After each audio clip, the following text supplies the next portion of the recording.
et l'évêque est venu justement installer ces petites pensions du peuple de Dieu liées à un quartier.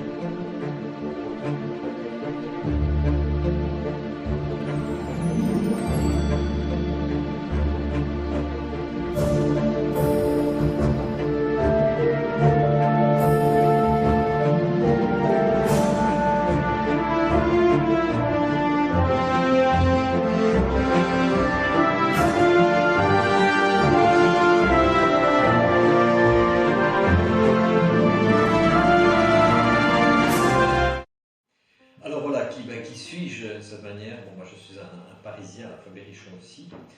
Donc j'ai fait mes études au lycée Stanislas. Ensuite j'ai fait l'université de droit, Paris à Assas. J'ai prêté serment comme avocat, je travaillais 2 ans comme avocat. Et puis après, la vie a évolué, je suis devenu prêtre de la prélature de l'Opus Dei. Je suis rentré en France aussi, j'ai exercé presque toujours mon ministère. Alors, le contact avec le quartier, c'est que j'étais aumônier pendant pas mal de temps au collège Hautefeuille, le collège des Vignes, qui sont voisins. Je suis parti un peu en Bretagne jusqu'au moment où l'évêque de Nanterre m'a demandé si je pouvais consacrer 70% de mon temps à la paroisse Saint-Maurice-Bécon, gardant 30% bien sûr pour mes activités à l'Opus Dei. Voilà, donc ici je suis le vicaire, sous les ordres, entre guillemets, du curé, le père Henri du Merveilleux du Vigneux. Voilà. Alors l'église, elle est assez récente, enfin toute proportion gardée, puisqu'elle date de 1907. Autrefois, l'église paroissiale, c'est la chapelle Saint-Charles. Évidemment, c'est révélé trop petit, le quartier grandissant et grandissant. Et il y a une dame qui finalement a réussi à financer cette église. Elle devait aller d'une rue jusqu'à l'autre, elle devait être immense. Mais finalement, on a construit une église dite provisoire qui est devenue définitive en 1907. Mais très intéressante au point de vue architectural parce qu'elle avait remporté pas mal de prix à l'époque, donc elle est assez connue. Et puis surtout, on y a installé un magnifique orgue Cavaillé-Coll, voilà, qui a été donné par un monsieur qui avait un grand château dans l'Est. Voilà, ça c'est la paroisse, donc qui était très, très vivante, très, très longtemps. Alors elle est dédiée à Saint Maurice. Saint Maurice est un centurion romain qui vivait du côté de la Suisse, voilà, qui était canonisé, et dont a ici les reliques. D'ailleurs, il y a quelques années, je crois que la paroisse est transportée en pèlerinage en Suisse pour aller prier sur les reliques de Saint Maurice. Bon, la paroisse propose que toutes les paroisses du monde proposent. Ça réunit une petite portion du peuple de Dieu lié à un quartier. Donc la première offre, pourrait-on dire, c'est les sacrements, donc la messe et la confession, la prédication aussi, et puis ensuite ce qui vient toujours avec, c'est-à-dire les catéchismes, et puis ces 1000 activités paroissiales au service des paroissiens, où les paroissiens se mettent au service des gens. Ça peut être aussi bien des groupes bibliques, des groupes d'études, que des activités plutôt sociales. Puis une petite particularité sur Saint-Maurice, c'est qu'il y a depuis longtemps un groupe scout de France développé. Et puis depuis une vingtaine d'années ou un peu plus, eh bien c'est l'arrivée de scouts d'Europe. Il y a 3 groupes scouts d'Europe, c'est beaucoup. Les scouts d'Europe normalement sont très indépendants des paroisses, mais là, historiquement, on peut dire, il y a un lien finalement avec la paroisse. Et puis une activité qui se monte aussi pour les jeunes de la paroisse petit à petit.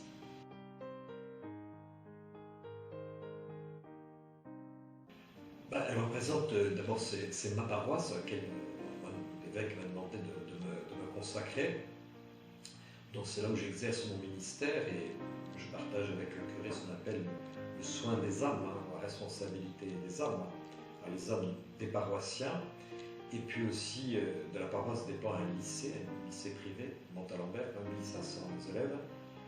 Donc moi je suis l'aumônier et le curé est l'aumônier de l'école Montalembert. Voilà. Donc c'est comme une prolongation, entre guillemets, une extension de la paroisse. Et puis les collèges, les Vignes et Hautefeuille viennent y faire toute leur cérémonie, confirmation, profession de foi, parfois des retraites. Donc il y a des extensions.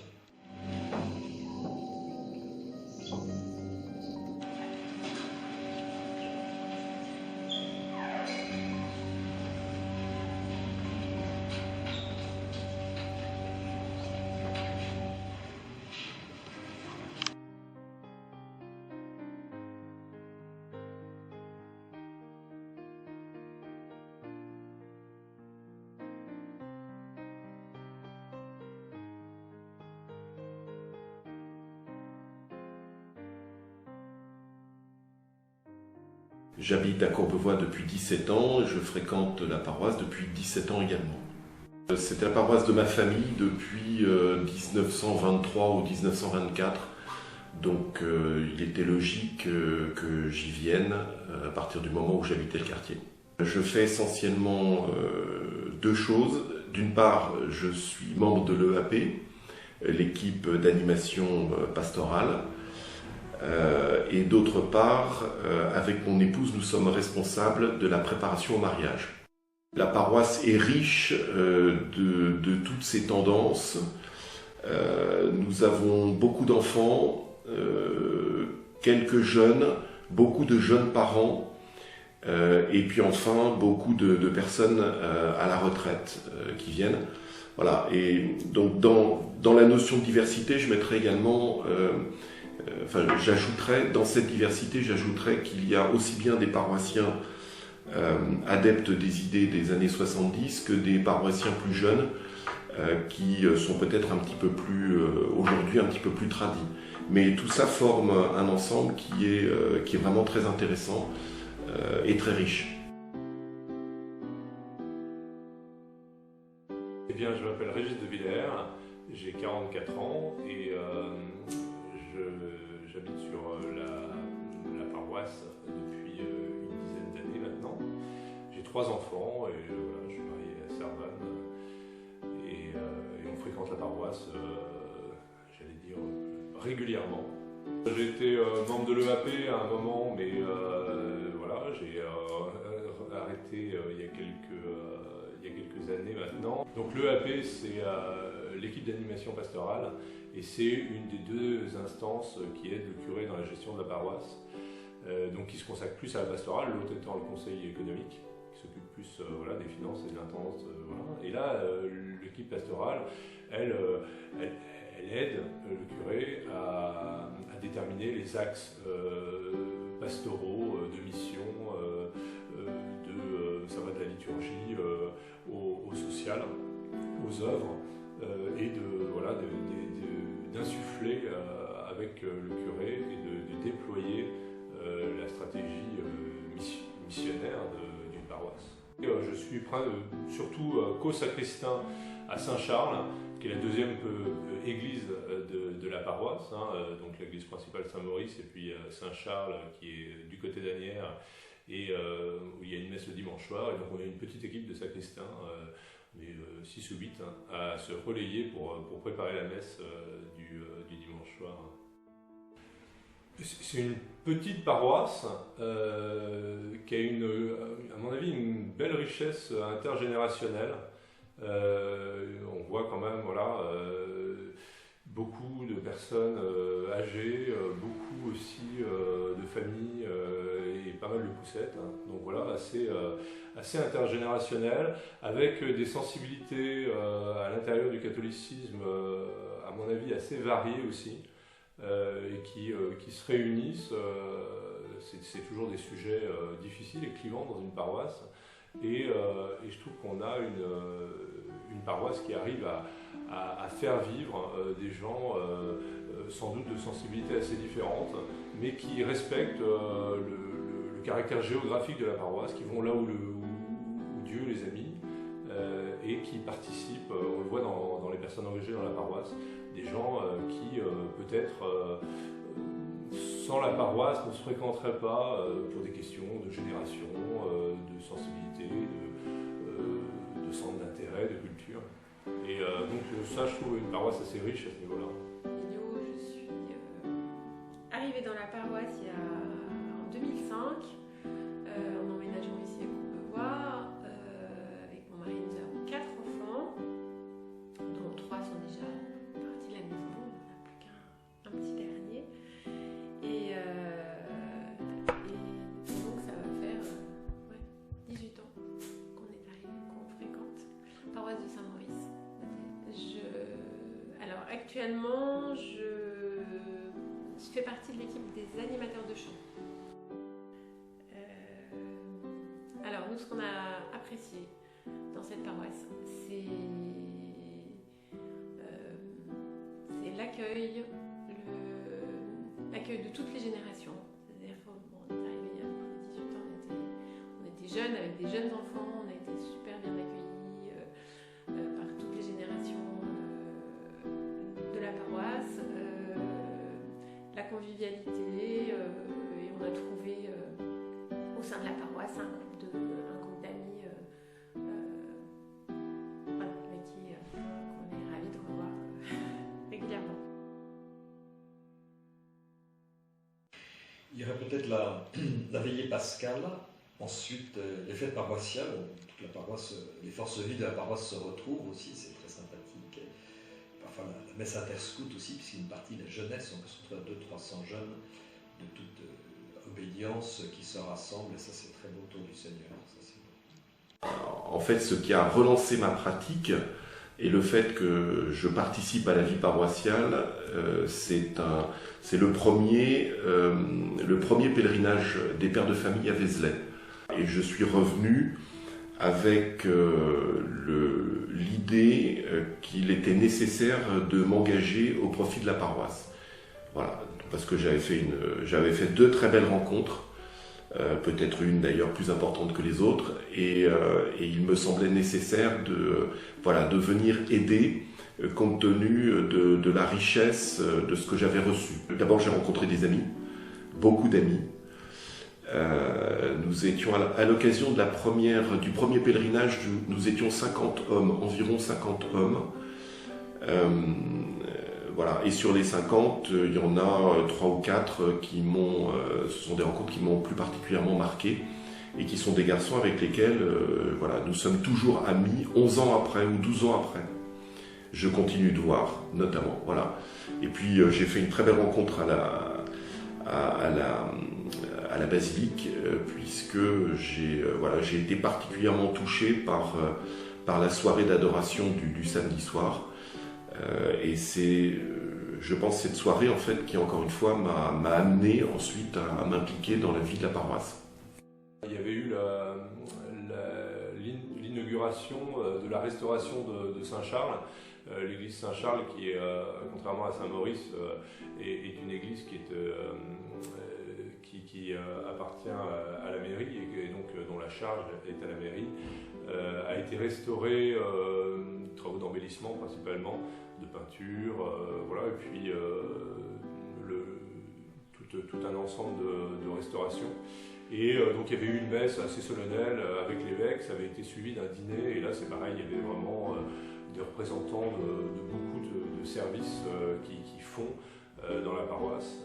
Donc et dans ceux qui font, il y a ceux qu'on voit parce qu'ils ont des missions qui sont plus visibles.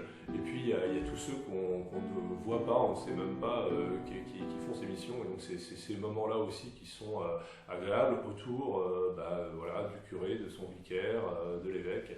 Et voilà, c'est un moment de faire communauté.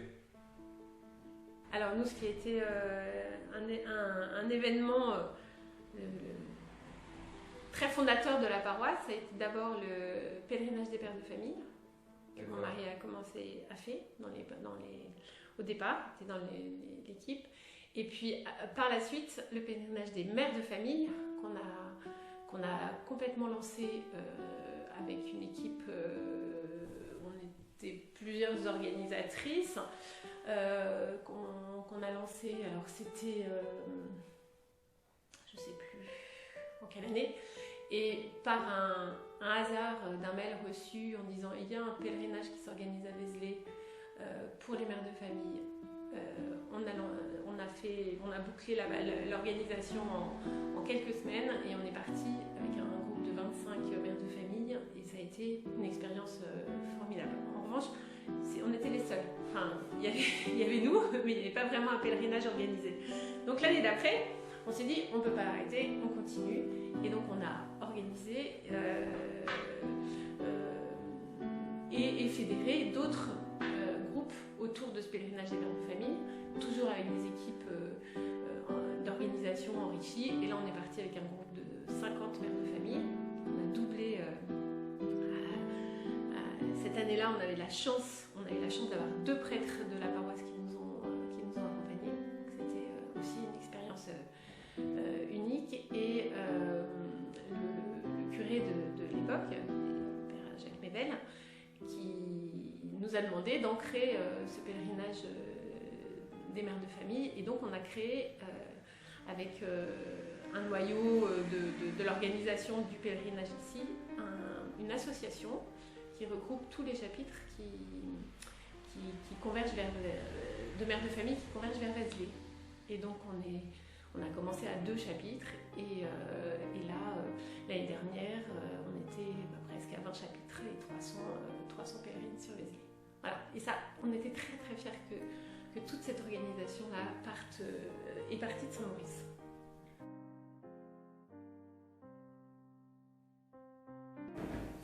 Son développement, son rayonnement, qu'elle rayonne plus, que nous soyons peut-être plus attentifs à l'accueil des nouveaux paroissiens, que nous donnions envie à tous ceux qui viennent, qui fréquentent cette paroisse de s'impliquer dans sa vie. Voilà, moi, aujourd'hui, ce serait mon objectif, si j'avais un objectif pour la vie de ma paroisse. Encore une fois, je pense qu'elle apporte énormément à ceux qui s'investissent, comme moi, comme mon épouse, et comme beaucoup de nos amis. Et j'aimerais pouvoir faire partager ça à d'autres. Et par ailleurs, ce serait un bienfait également pour notre paroisse, qui a besoin de se renouveler. Voilà, d'autant que les jeunes, en fait, restent assez peu, il reste quelques années, jusqu'au 2e ou au 3e enfant, et après ils sont obligés de déménager. Donc nous avons une obligation d'être accueillants, en fait, si nous voulons garder le même niveau de proposition de service que ce que nous avons fait jusqu'à maintenant. Eh bien, pour l'avenir de la paroisse, je souhaiterais la même chose qu'à notre Église, hein, c'est-à-dire justement d'aller vers la communion, d'aller aussi vers l'unité. C'est vraiment ça que je souhaite pour une paroisse comme la nôtre, c'est de progresser encore en communion. Voilà, je pense qu'on n'est pas appelé à l'unité. Nécessairement, nos sensibilités sont différentes à plusieurs titres.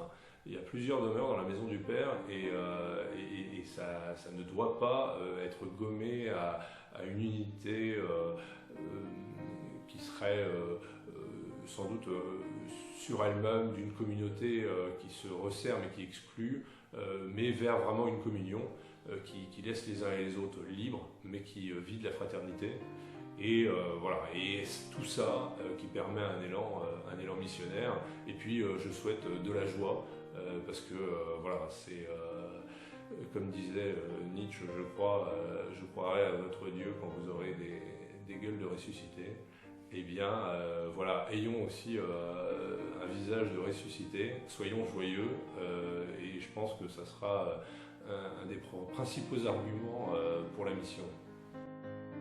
Continuer sur cette voie de la convivialité, relancer, je sais pas, ces moments très forts, un moment très fort qui fédère tout le monde autour d'un événement, comme ça a été pour nous quand on est dans ces années pèlerinage père et mère de famille, qui a beaucoup fédéré autour de la paroisse. Voilà, je pense que trouver un événement qui pourrait redonner un souffle. Nous on reste fidèles parce qu'on aime bien cette paroisse.